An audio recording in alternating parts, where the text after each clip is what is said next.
Why don't we get started? Thank you, everyone, for coming. I'm Tony Mullen. I am on the school committee, and I'm also the chair of the Start Time subcommittee. Thank you for coming today. So we're going to have, let me go through the agenda. We're going to start with a brief review of a little bit of the science and reason why we've undertaken this initiative. I think a lot of you are probably familiar with that, but we'll do a quick overview there. The superintendent is going to walk us through some scenarios as well and give a little bit of overview of the work we've done to date. And then most of the time, we'll probably spend about 20 minutes there, and then we'll spend time on discussion.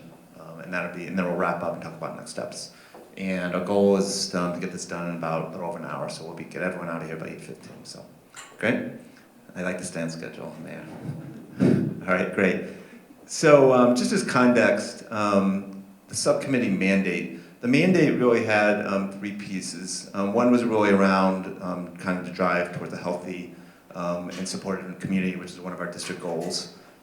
We started this subcommittee, I think the beginning of this year, actually. It includes a number of parents, includes principals, includes the athletic director, a number of different stakeholders that have been meeting during the course of the year. But the overall goal is to implement changes a year from now, so for the fall of 2023. That's the overall goal of the committee. And kind of our one requirement, I think, is, as we said, if we're going to do this, our goal is at least to get the high school to at least 8 o'clock, right? And those of you that don't have high schoolers, they currently are at 7:25, which is pretty early for anybody, particularly for teenagers. So that was the overall mandate. So why we've been doing this, I think a lot of people are now familiar with the research, but the American Academy of Pediatrics, the AMA, a number of health experts have long, over the last really 20 years, been advocating for later start times. And California, actually, if you've been following, actually just has now mandated 8:30 or later, I think, for all high schools. So California's been going through this, and they actually mandated the state level. So this has been kind of a wide going initiative, and really this is a lot of data saying that kids aren't getting enough sleep. It's the average amount, 7 hours. They should be getting, adolescents, something around 8.5 to 9 hours.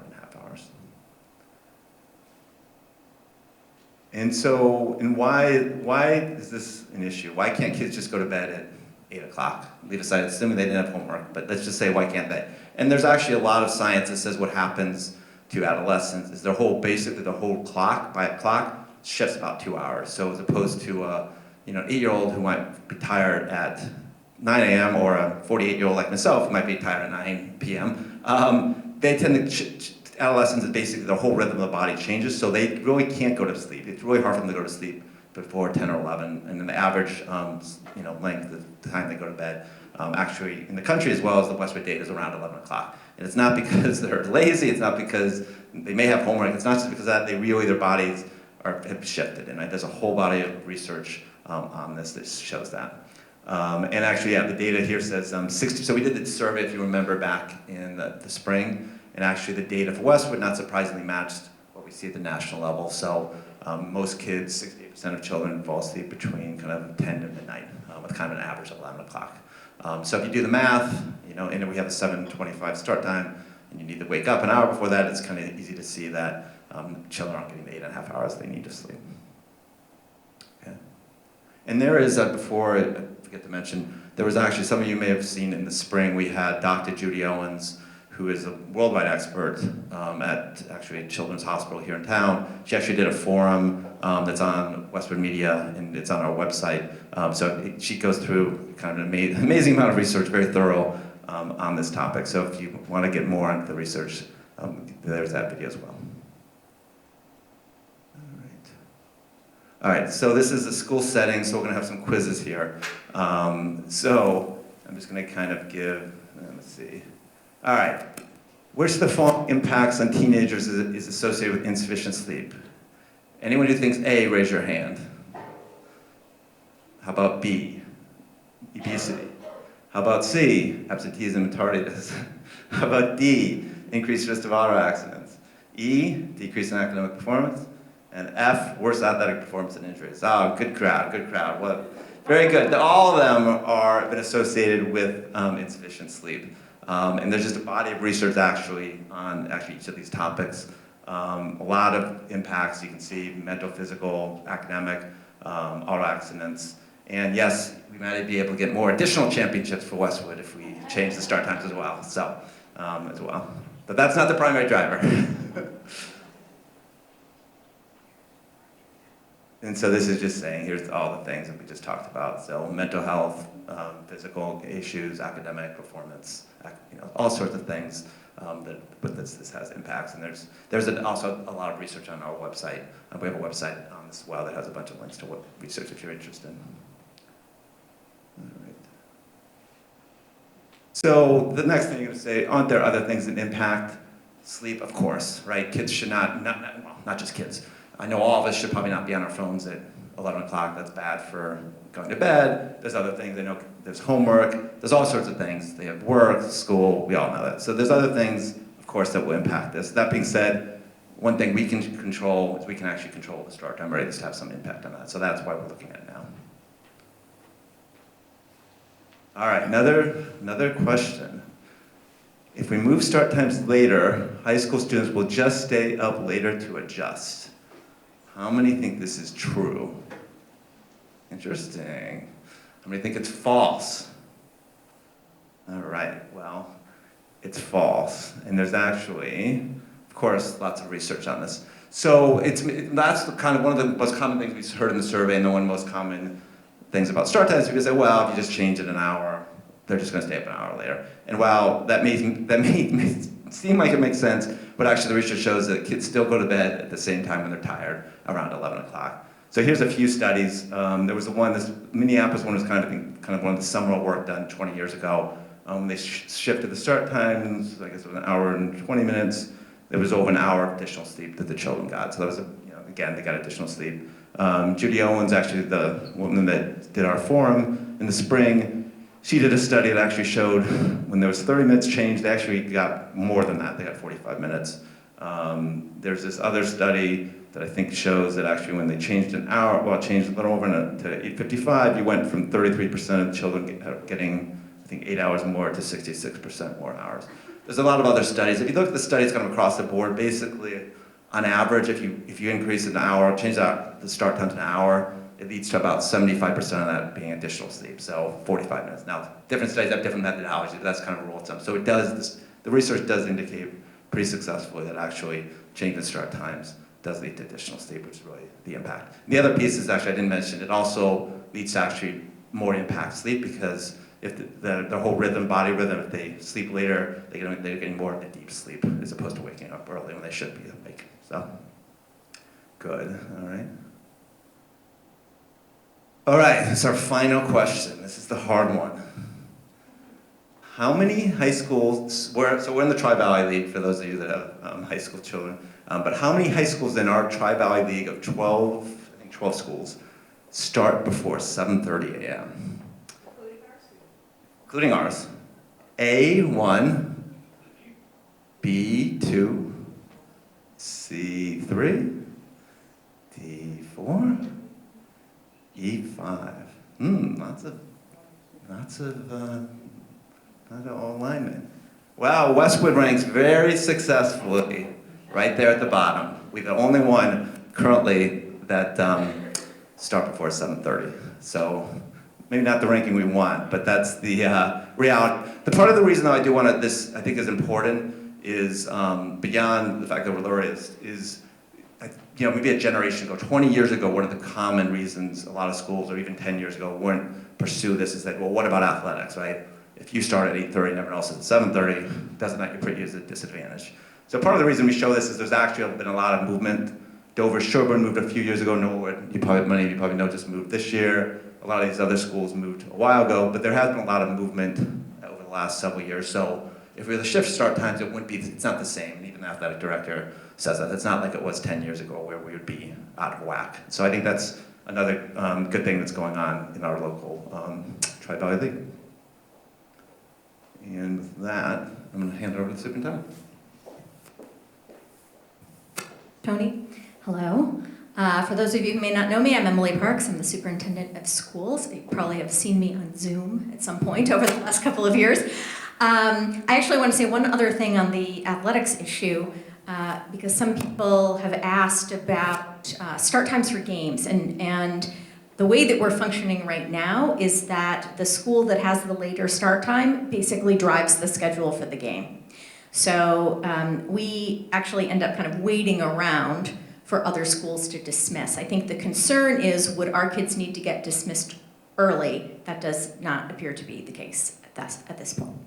Okay, so we talked about the why, and what the work of the committee has really been is to try to identify what are all of the variables that we need to consider as we think about how to make this shift. And it turns out there are a whole lot of them. They are interrelated. So one of the main drivers has to do with transportation. We have to think about our bus runs. That includes the number of bus runs that we make. So right now, the system that we have is called a stacked bus run. So our bus fleet goes out, they do the whole high school run, then they come do the middle school, and then they go do the elementary, right? So we need to think about the number of runs, the length of the runs. So any given bus route, the kids are going to spend some amount of time on the bus. And we've been thinking a lot about how long would be too long to spend on the bus. We don't want to end up having kids changing the start time so that people then spend more time on the bus and end up not getting more sleep, if that makes sense. And this is, of course, all related also to transportation costs. So we have a certain number of buses in our fleet, we have a bus contract. If we came up with the solution where we said, we could do that, but we have to double the number of buses, we don't have millions of dollars to do that. So we're looking at that as well. We are really looking at traffic considerations. So we commissioned a traffic engineering study. We did an initial sort of high-level study back in the spring. Based on that study, we took a look at those results. The committee had done some more work developing some scenarios. We went back and had them do a deeper dive into a few of those, and we just, in the last week or so, got the results of that study. Clearly, there are peak times that there is commuter traffic, and there's an interplay between the commuter traffic and school traffic as well. So we want to think about that. An issue that has really come out in our community surveys, both for parents and for staff, has to do with the impact on childcare. The amount of time that small students would end up spending in childcare, the impact on our own extended day program, and whether or not people would change the rates at which they're accessing that program, and if we have the capacity to manage it. Things like the availability of older siblings to provide childcare, if, for instance, the times for elementary and high school were flipped. This is, of course, related to just adjustment in family schedule in general, and let's see if it's back. All right. That anytime we talk about change of any kind, that can be very disconcerting, and I think change about schedules and time in particular threatens to upset the very delicate ecosystems that we have all developed in our homes, so we know that that's something we really have to think about. The impact on athletics. So we talked a bit about start time for competition. It's related to other things, to gym time for practice. The way that we use our facilities impacts youth sports as well, so we understand that. Things like daylight issues in the fall, lots of things to think about there. So we've been thinking about all of those things, and we've taken several steps to get to this point. So as Tony mentioned, we had a community forum last spring to talk about the science behind adolescent sleep. We did a survey in the spring. We did surveys of staff, students, and families. We've done outreach to other districts that have gone through this process to find out what their experience has been and to learn from them. We've done an analysis of our current bus runs, looked at that in some granular detail. We've developed possible schedules, which we're going to share with you tonight. As I said, we did an in-depth traffic study with experts. I am amazed. There are people who full-time study traffic. And boy, is there a lot to know about that. And we've developed some evaluation criteria so that when we look at the options, we have something to weigh them against.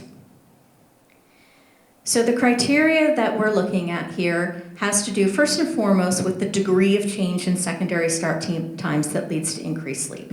So again, we don't want to do something that doesn't make sort of enough of an impact for the high school kids. So the mandate of the committee, as Tony said, is definitely to get the high school after 8 a.m. We also set as an outside parameter no later than 9.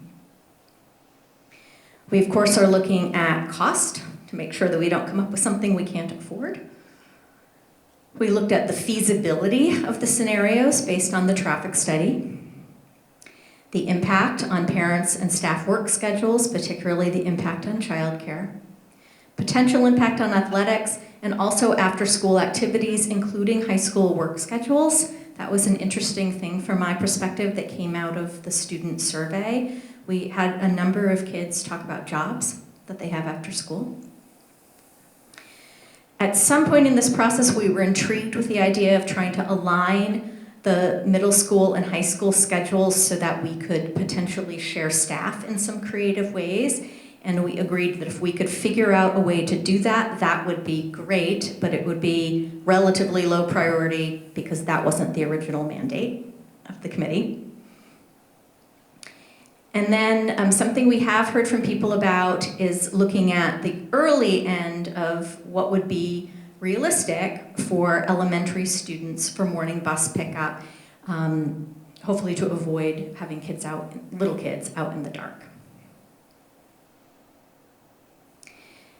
Very high level, and we have more information on the website if you're interested in the results of the survey, but what we did find is that there is a great deal of support to make this change. So 85% of staff, 80% of parents, and 59% of student respondents were either neutral to supportive or very supportive of making this change. I have to say, as a former high school principal, that doesn't surprise me. I find teenagers in general are not big on change. They like things just the way they are and just the way they were for all the people before them. That's very important. So that is interesting. I actually think that when we were down, there was a little more support among middle school students than high school students. And they, of course, are the ones who are more likely to be impacted by this change ultimately. So that was interesting. What we did find, though, is that support for making the change decreases significantly as you start to approach 9 a.m. So it seemed clear to us in the feedback that there's something about 9 that feels too late for just about everyone. And as I said, the biggest concerns reported by parents were around childcare. Okay, so we're about to get to the big reveal here. So just to remind people of what our existing conditions are. So as I said, we have 3 stacked bus runs, 1 for each level. Right now we start the high school at 7:25, it gets out at 2:05. The middle school starts at 7:48 and gets out at 2:25, and the elementary starts at 8:50 and gets out at 3:10. And what may not be immediately apparent, but does factor into different scenarios, is that the length of the school day differs by level, right? So secondary kids spend more time in school each day than elementary kids do. They have a shorter day. And you can see here that we're looking at the duration of the gap because we do have to have a certain amount of time in order to make the bus runs. And with the stacked bus runs, you can imagine that if you don't make it, then all the dominoes fall and you've got a big problem. So right now, we're saying it's 23 minutes, and we do not think it could be any shorter than that. Like, it is a finely tuned machine at this point. Okay, so what are some scenarios that are under consideration? You're all taking a picture of the screen. That's fine. I'm going to give you the handout. I also want to point out this very important thing for when you all post on your Instagram, okay? The times are still high level, subject to adjustment. So these could get tweaked, 10 minutes or whatever. Okay, y'all know the caveat. So I put scenario A up here. We've already eliminated scenario A, but I put it here anyway, just to show you some of the things we're thinking about. Remember I said that support really diminished the closer you get to 9? So we had developed this, we looked at all the survey feedback, and we decided that this one probably is not feasible for this community. We don't think people will get on board with this. So we've gotten rid of that. The 3:30 dismissal time specifically for high school was feeling very late to people. So we've cut that out. Okay, so scenario B, under consideration. So we call this one like the slide in or something like that. So here, Thurston basically stays at the same time. Right now it's 7:48, so we're saying 7:45. And then we put the high school into the middle at 8:15, and elementary, which starts at 8:50 now, gets goosed a little bit later to 9 a.m. Okay? And so you can see that what happens is the high school moves 50 minutes later than it is now and has relatively little impact on the other levels. Okay. A more dramatic change is scenario C. So this one is the flip. And in our research looking at other districts, this is what most districts actually end up doing. They just flip the secondary and the elementary start times. And so here you can see that elementary gets the early slot, 7:45. We do think that there may be some opportunity, this is a pretty big gap. We're looking right now to see if we could make that a little bit later, like maybe 10 minutes, or approaching 8 o'clock. The high school here gets to 8:30. That is interesting because the research actually does kind of lay out 8:30 as like the magic time. The researchers suggest that that is kind of the holy grail if you can get to 8:30. And then this has the middle school starting. I think that there wasn't as much concern about the middle school starting at 9 as the high school starting at 9. And I think that probably has to do with things that happen after school for high school. But you can see here that if we start the middle school at 9, that does get the middle school out pretty late because it's a long day for middle school. In this scenario, the middle school and the high school bus runs are still separate, so it's still a stacked bus run. The other scenario, and the numbering is weird just because we had lots of scenarios, right? So this is scenario C2. This also has the elementary at the early slot, 7:45, the high school at 8:30, but it moves the middle school back from the 9 a.m. in the prior scenario to 8:40. And the way that we do that is that we combine the middle school and high school kids on the buses. So that's interesting. Perhaps that could be good or not so good, right? So we're not sure. I think that there would be pluses and minuses, really, to doing that. It is intriguing to us because there might also be some financial efficiencies to be realized. If you have fewer runs, you use less fuel, and our bus contract has some ties to fuel costs, so that's interesting. But we also might end up having to have more bus runs because we have capacity on the buses, right? Or we might end up having longer bus runs. So the bus runs are determined in part by how far they have to go, by what time of day they're doing that, and by how many people are getting on and off. You'd be surprised how long it takes for everybody to get on and off, right? So that one we think is interesting to think about, but we are still thinking about it. But you can see when you combine the bus runs, obviously you can have like a super short gap here. This is also interesting to think about the high school and the middle school starting at the same time because we're not just thinking about buses, but we're thinking about cars, right? So we have a percentage of people who drop their students off, and we all know it gets very hectic at some key intersections. So these are the questions that we're looking at in the traffic study. So I will say very high level, the good news is we had our traffic engineers look at scenario B, C, and C2. And they concluded that all of these are feasible. So the ones that we're showing you tonight are all scenarios that they believe are feasible given that traffic study. That the change would not be, quote, earth-shattering for any of them. From their solely traffic perspective, they actually say that scenario C is the best. They think scenario C might, well, they say it will, improve traffic a little bit. And they get down to very granular details. They will tell you at that intersection you currently spend, 218 seconds waiting. It'll be 10 seconds longer, right? So they get to that kind of thing. So scenario C might be an improvement, a little bit. As a committee, though, we kind of looked at that and said, our mandate is in fact not to improve traffic in Westwood, right? So really what we want to know is the scenario that we're looking at going to make traffic worse in Westwood? None of these make it worse. So that's interesting. Okay. I am going to answer one question that I think is going to come up. Came up at a staff forum. Going back to scenario B here, which is the slide the high school in the middle.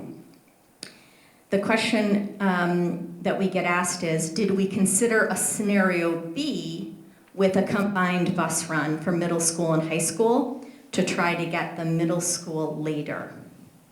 And we did look at that, but the problem is, again, it has to do with traffic and the time that all the cars would be arriving. And if you get the middle school and high school times really close together, then like thousands of people have to arrive at the same time. And unfortunately, in this scenario, that window of a whole bunch of traffic would be at a very peak commuter time. So when we look at the combined schedule in C2, this time is actually a better time in terms of commuter traffic on 109 and Manhattan Street in Westwood. Route 1, the intersection at Everett, that's a little bit different. That's a different story. Okay? All right, so those are our scenarios. We have 3. So let me actually just, before we get into the feedback portion, let me stop and ask, are there any clarifying questions that people have? Jen?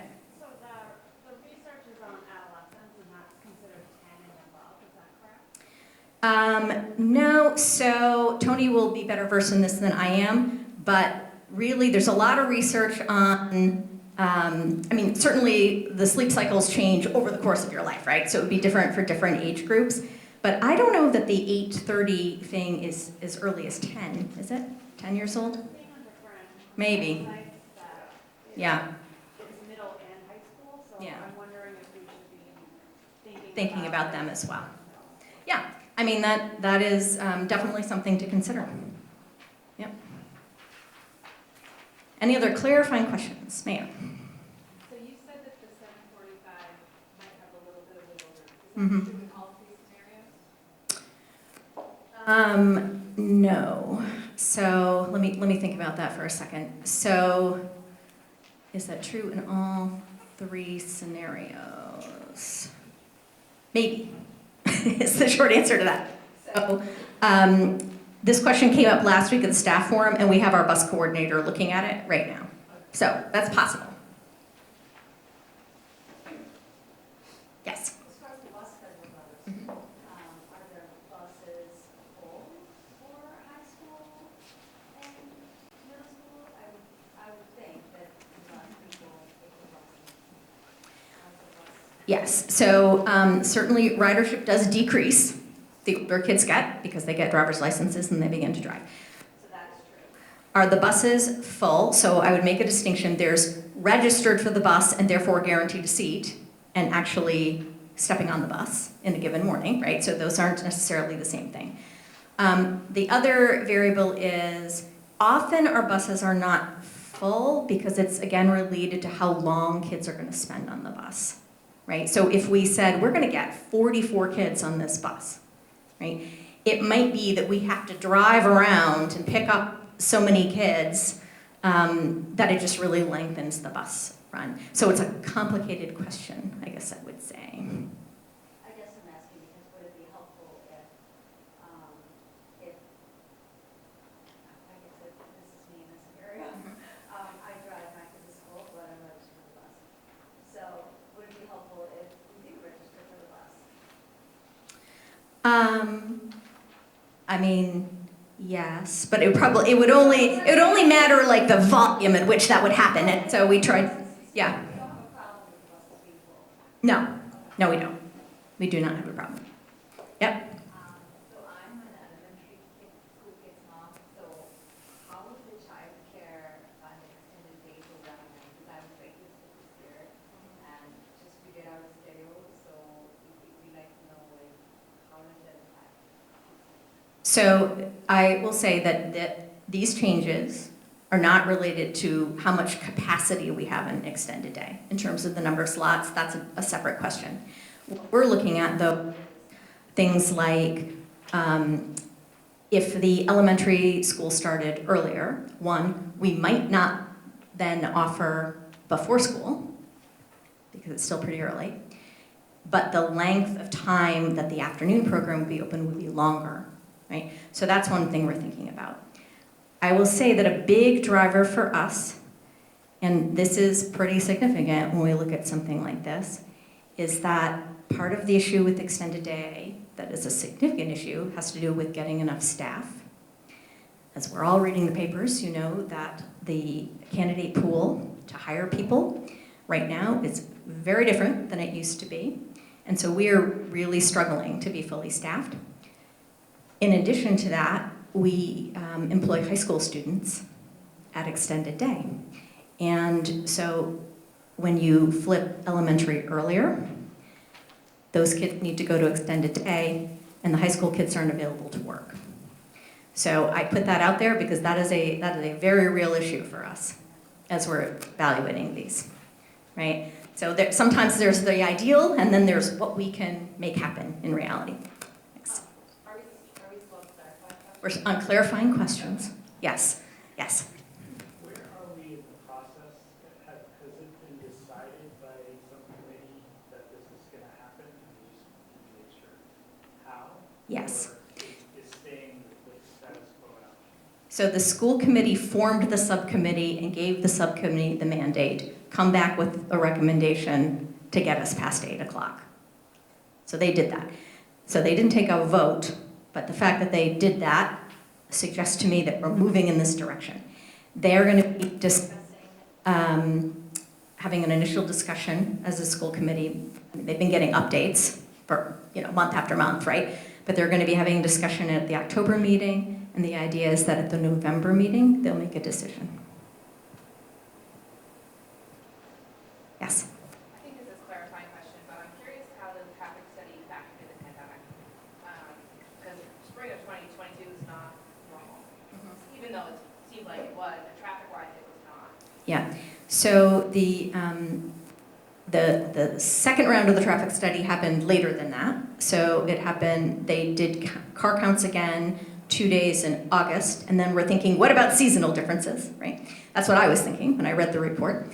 But, these are traffic people, so of course they thought of that too. And so it turns out that there are all kinds of metrics and things at the state level, and so they have all kinds of formulas and factors that they adjust for, and they explained all of that in a very convincing fashion. So I think that they have factored that in. Certainly in terms of the inputs that we had to provide, right? So the district had to provide a whole bunch of inputs about our bus ridership, about our cars, about what time people arrive, how long the window is, all of that data that we provided is, not pandemic data. Yeah. Yes? Have you factored in what the earliest start time for the buses would be under each of these scenarios with the staff and the combining? Yes. Because I'm kind of doing the math in the elementary start time now, knowing when my kids get on the bus 35 Mhm. minutes before the official start of the school day. Right. So in this scenario, does that mean elementary would start pickups at 7:15? So I can't say with that degree of certainty, but yes. So what we look at, and we have another chart here that shows like what time would the bus have to leave the lot? That's how we think about it. When does the bus leave the lot? And then obvious pickup time is very much impacted by where on the route you are, right? And so I'm turning to Lemma here for a second. I'm assuming that we're thinking similar times leaving? 30 minutes? About 30 minutes. By the bus. Varies by the bus, but your 30-minute estimate sounds very plausible. Yes? So in two of the charts, so elementary is leaving in scenario B, or starting B, C, and C2 at 7:45. Mm-hmm. And in C and C2, it gets out at 2:05, but in B, it gets out at 2:22. No, that's TMS. That's TMS, Oh, and that's because they have a different length school day. all right. Yeah. Thank you. You had me stumped there for a second. I was like, wait a minute. Yes. Just going back to an extended day, if it's, it was hard for people to get into it this year, Yes. and it's gonna be harder next year, and we're going to such a, earlier time, that's gotta be seriously taken into consideration, I would think. It is a serious consideration. I agree with you. Yep. So, wouldn't that make the one that it seems like everyone's leaning towards be pretty impossible, the 2:05? So I don't know what people are leaning towards, so we'll find out in a second what people are thinking. But I think what you're getting at, I will observe that scenario B certainly is the least disruptive in terms of whatever ecosystem we're all in, right? This is the least disruptive. Scenarios C and C2 achieve more in terms of getting the start time later for high school kids, and also goes to this question about middle school kids as well. Yeah. I have one more. Sure. So you did say that you consider childcare for other scenarios as well, why you consider them. But is there like a solution for the current shortage of staff that we have? So I did not say I solved childcare, that's for sure. I have not done that. No, I guess what I mean is that in the survey, we asked a whole lot of questions about childcare and about people's needs around childcare and times, right? So, for example, if there are people who have flexibility in their own work schedule. So if my child were already in school by 7:45, maybe I'm going to head into the office then, right, or whatever it is. Or maybe, and then maybe I can pick my child up earlier. So we were trying to get a handle on those kinds of questions, and as you can imagine, that's different people have very different answers. Yeah. Yeah. Yeah. Just ask a question. I'd be interested, I just want to get a sense of the demographics of this group. How many in this group have children below elementary, like preschool? You could be in multiple groups, obviously. How many have elementary? How many have a middle school? How many have a high school? Oh, interesting.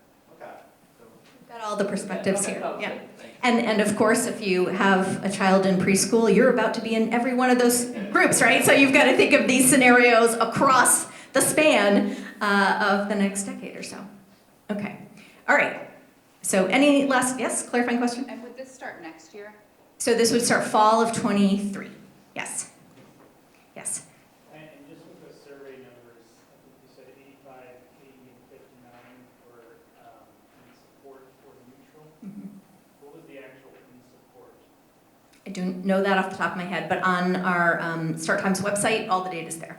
Oh, okay. Yeah, So you you take- can see if there's actually more in support versus. Yes, you can see all the data. Yeah. Okay. All right. So with that, we will go to reactions and feedback. So I did not check the time. Was there no clock in the middle? Oh, 7:40. Okay, perfect. So here's what we thought we would do.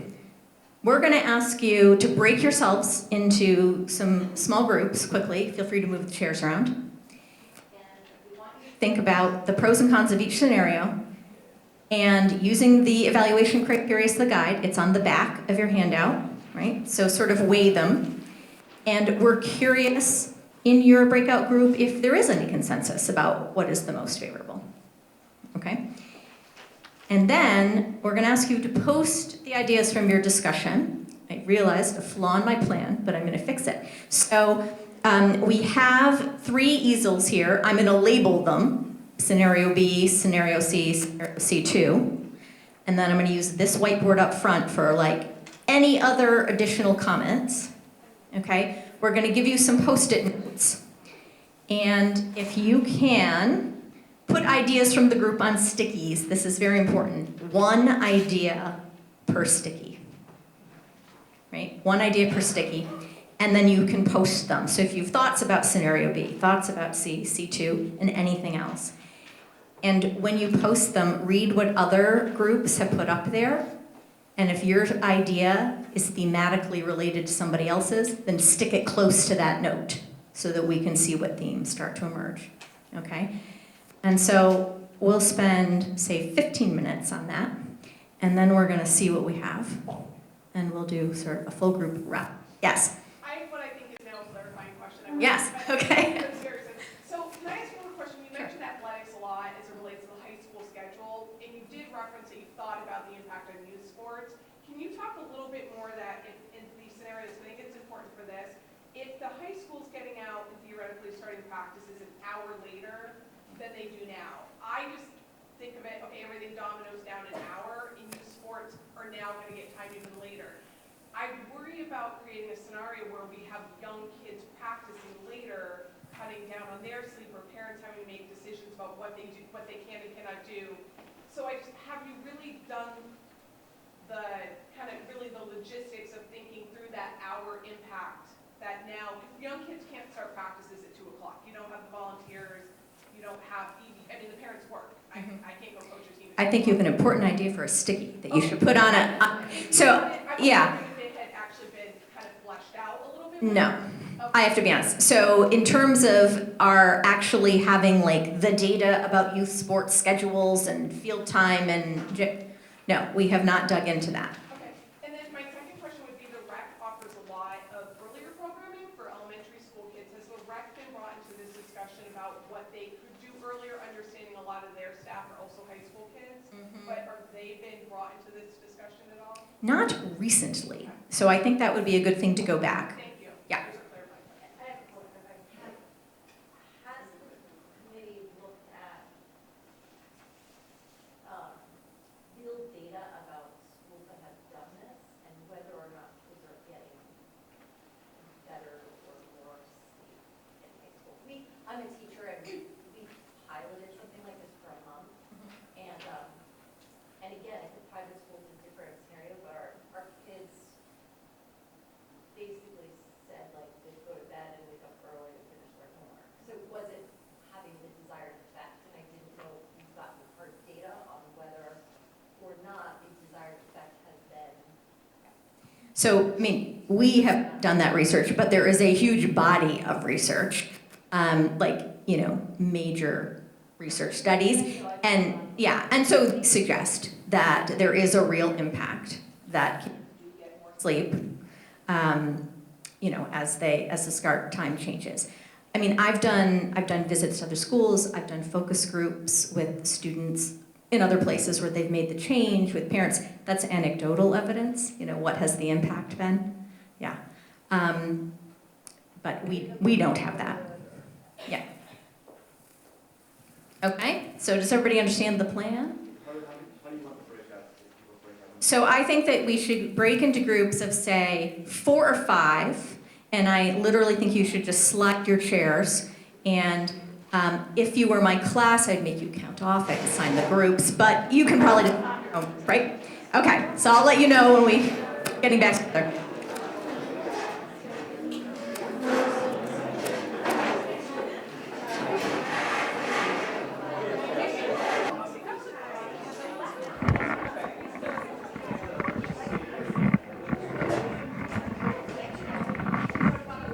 Okay, so with our remaining time, we're just going to bring the whole group back together. And I'm going to walk back here. I think I can walk with the mic, right? Okay. I'm just gonna come over here. Let's see what we have.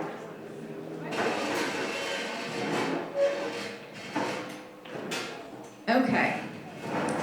So scenario B, okay. So pro, scenario B, less change. This says least amount of change, disruption, least disruptive. There's one theme. It says 9 a.m. start time for elementary, impact on schedule. 9 to 10-year-old team starting practice now, 6:45, is that PM? So 6:40, yes. If high school start is pushed, then elementary and middle school practices get pushed later, so worried about making their nighttime later. This says 2:05 dismissal for elementary is very early, make the day longer, question mark. I'm trying to, so this, is it a 2:05? I think this is a different, C, I'm gonna move this over, okay. Over there, okay.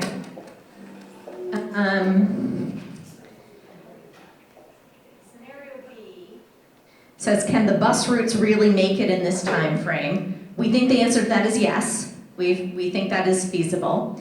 This pro, B, solves problem of elementary kids home after older siblings, keeping them later.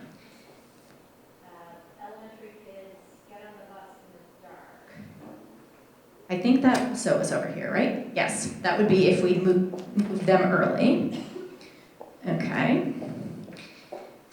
And this says too dark for middle school kids who are waiting for the bus. That's like existing condition then. Is that what, I'm serious, right? Is that what we're saying? That right now we feel like it's too, okay. This says we are in favor of option B, 3 exclamation points. And I think I missed one. Oh, this says please do B. Least financial drain. Maybe. We need our kids cared for. I'm curious about that, least financial drain. Maybe we mean on families. Is that what it means? Okay, I was thinking of the school budget, but you're saying for the home budgets. Okay, all right, so some good comments there. All right, C. A lot of things here. Let's see. Trouble with elementary students coming home earlier. Parents have to be home then. Childcare, extended day hasn't been able to accommodate this year. Big concern, who's going to take care of elementary kids? Also, childcare will be paying a ton if we can't get a sitter. Difference is start time elementary versus middle school. If elementary goes to school at 7:45 and parent has to stay home, until a 9 a.m. middle school start. That's an interesting thing I hadn't thought of. So if you have both an elementary student and a middle school student, you have this big gap. Okay. So another childcare issue, babysitters, impact on childcare. This is asking what does the sleep research look like for middle school and elementary school kids? So I do think it suggests that it would be better if middle school were later, a little later. But I don't think that there's research suggesting anything in particular about, elementary kids, as I recall, do get up earlier, naturally, is what the research is. Is that correct? Dr. Owens basically said, yeah, 8 to 9, there was much less research. Much less research on that, okay. This says that this brings the start times to a healthy time. It says middle school sports will run too late, same idea. This is interesting, we didn't talk about this today. This is about MECO students who may have to take public transportation and how early they would have to start. And we didn't talk about it, but I want to assure you that we are thinking about that. So we have, on one hand, we have high school students who come from Boston and their day starts very, very early because they have to get themselves to Forest Hills, we're there, and our bus picks them up and brings them here. We also now have expanded the program to elementary, so we're starting to get our own data set about what happens to the traffic patterns coming from Boston for our elementary bus, which is later. So that again is something we're thinking about. We would hate to move the high school start time in a way that our Boston students still end up having to get on the bus just as early because it now takes them so much longer to get here. But we're looking at our elementary bus to try to understand that. Okay, so this says the elementary kids get the bus in the dark. Kids on other side of town can't start a job until 4 p.m. minimum with some scenarios. When will the high school kids start homework, etc.? So concerned that pushing the start time late makes the dismissal too late, I think. Elementary kids are up early anyway, this says. So happy that start time is at least 8:15. Con, least benefit. Con, 9 a.m. seems too late. Too early a release for elementary. This is another thing about working parents and the impact. Okay, and then over here, so the key difference here, this says the synergy between the middle school and high school seems like it has many advantages. So happy with an 8:30 start. No combined bus, please. I think that's concerns about putting the different ages together. Same thing, impact of mixing middle school students with high school students, the exposure to an older age group and potential for bullying. What have other schools seen with high school and middle school kids on the same bus? That's interesting. There are districts that do combine bus runs, so I can find out about that. In fact, we do. Our Boston bus has middle school and high school kids on it. So that's an interesting thing to think about. Slightly too early start for elementary is the con. Scenario C, con, start time is too late. I'm assuming that means for secondary. This is also, they think that the closeness of the start times between middle school and high school may have a bad traffic impact. Start time is a healthy time.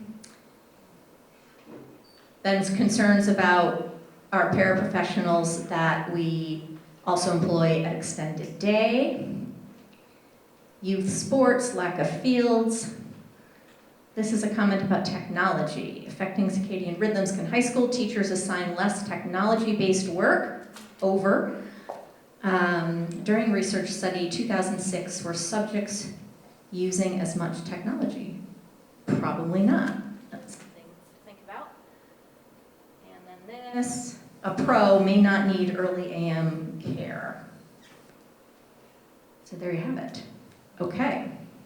So, I can try to summarize on the fly, and you just tell me if you disagree. Yes? Just a quick question. Some of the cons on that scenario would apply here too. Yes. Right. Okay. Yes, I see that. Yes? I didn't know about this, the Boston students coming in. Can you explain what that is? So Westwood is part of the METCO program, which is a voluntary desegregation program with its roots back in the 60s. So we have students who reside in Boston but attend school in Westwood. Okay. All right, so what I think I'm getting, but reality test this, I'm feeling like there wasn't a whole lot over here because the theme was kind of, this doesn't feel like too much change, and so we feel pretty good about that. Is that accurate from your discussions? Okay. And then, yeah, there are some questions about is it enough change, right? I think just, Yes. there is a lot of change for the high school in that. It does, There's a desired change in that one. the desired Not a lot of change. for the other. Okay, so that's really important. So remember, we started with what's the impetus and what was the mandate? The mandate of the committee was to come up with something, it's very frustrating, that would get the high school to 8 o'clock. And so it achieves the goal, right? The committee's mandate has been fulfilled. And then I would say the biggest themes that I'm getting here is significant concern about childcare for elementary kids. That came through loud and clear. And also some things about what it does to youth sports schedules and how it would kind of impact family schedules, like writ large. Does that reflect what you talked about?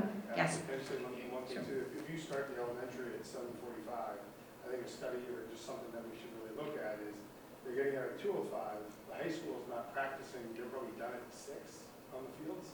So now we're looking at not getting on the fields until after 6 for kindergartners.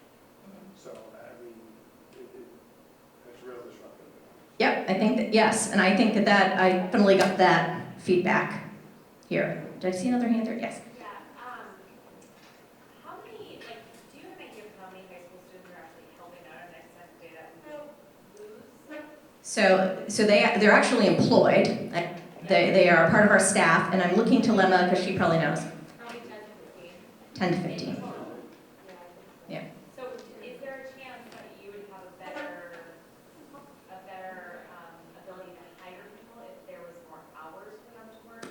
Where right now they're getting out at 3 and they have at 6, and now we're saying it's 2 to 6, and it's 4 hours of work. Does it make it easier to find people to hire? I don't know that we've ever explored that question.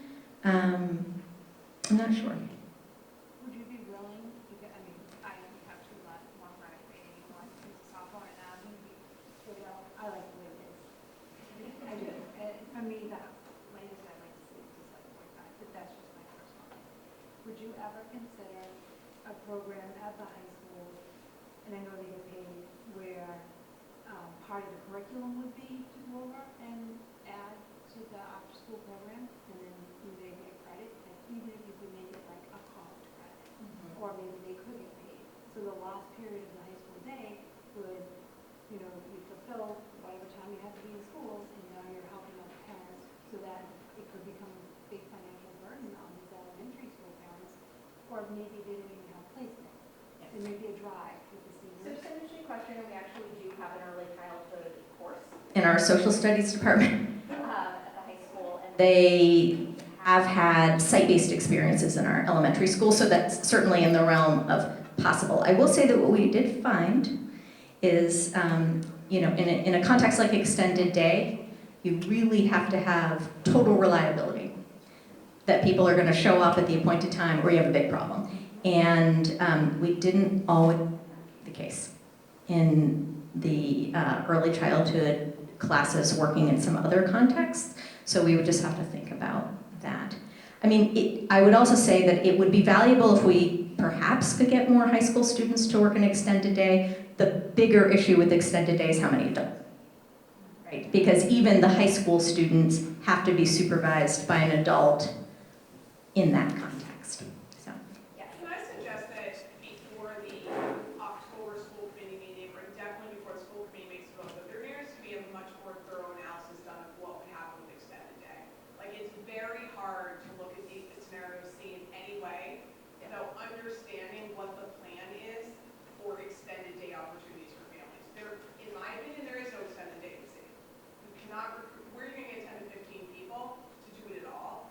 And the paraprofessionals have other roles in the district. I actually appreciate what a great asset they've been this fall to the program, giving more stability. But I don't see it, and that's really hard for me because as a working parent, two-parent working household, we don't survive under C. I'll put sports aside, which I obviously care a lot about.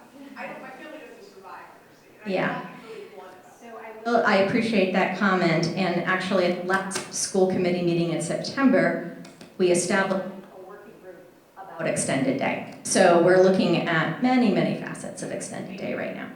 Yes? Am I correct that the survey that went out earlier, and you said, I think, an 80% feedback, or 80% of parents were in favor of a later start time, it was just a later start time before high school, and there was no question about whether they had an opinion on a much earlier start time for elementary. It did take that into account. So in the survey, we asked many different iterations of questions that was about hypotheticals. So if we started elementary at this time, if we started, I believe that's true. I will go back I and just don't remember. confirm my thinking. Any specific start time was this proposed? It didn't have these scenarios, like it didn't say, here's what it would be, elementary, middle school, high school, but it asked parents to consider different scenarios for different age kids. And, sorry, follow-up question, would you consider issuing